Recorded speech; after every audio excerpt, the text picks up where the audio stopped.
Hello students, welcome to the Dictionary Classroom. Question number 11.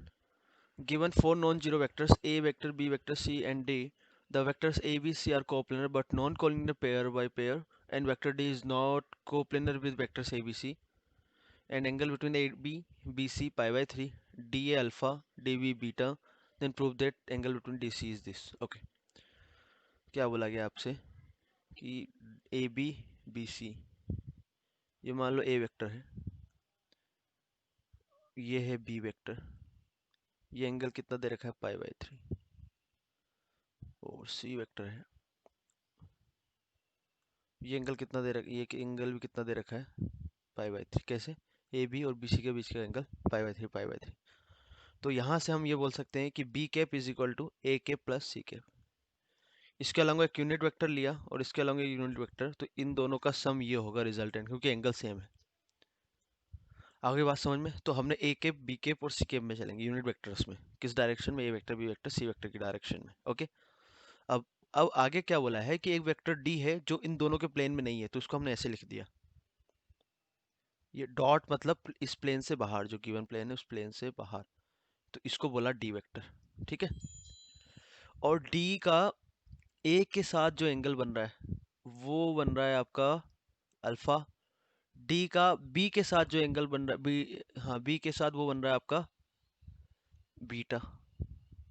Then D का सी के साथ जो एंगल बन रहा है उसके बारे में बात कर रहा है, इसको हमने बोल दिया गामा।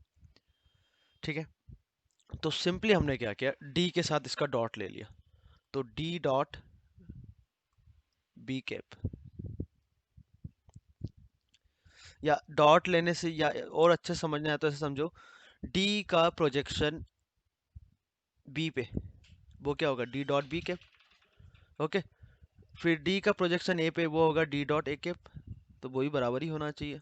और डी का प्रोजेक्शन सी कैप पे, ये कैप था, तो D dot C cap. Okay, A dot B क्या होगा भाई, डी वेक्टर और बी कैप का मॉड इनटू दोनों के बीच का एंगल का कोसाइन, तो डी और बी के बीच का एंगल क्या है, बीटा, तो कॉस बीटा। ये हो जाएगा mod D mod A cap, और उनके बीच का कोसाइन एंगल ए और डी के बीच का। ठीक है, ए और डी के बीच के कोसाइन एंगल है alpha cos alpha plus D और सी, तो डी सी कैप और इनका कोसाइन, तो डी और सी के दोनों के बीच का एंगल क्या माना है हमने, गामा। ठीक है, ओके, तो ये तो यूनिट वेक्टर से, तो ये वन वन, सी कैप भी वन। ठीक है यहाँ तक,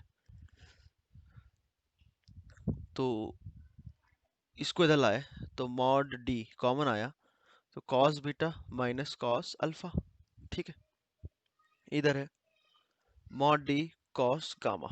ठीक है, तो मॉड डी जी, ये तो जीरो हो नहीं सकता, तो जीरो किसको होना पड़ेगा, cos gamma is equal to zero, या फिर इसको दोनों को बराबर होना पड़ेगा। ठीक है, नेक्स्ट आगे क्या है वो देखो। अब हमें प्रूव करना है कि डी और सी के बीच का एंगल ये होगा। ठीक है,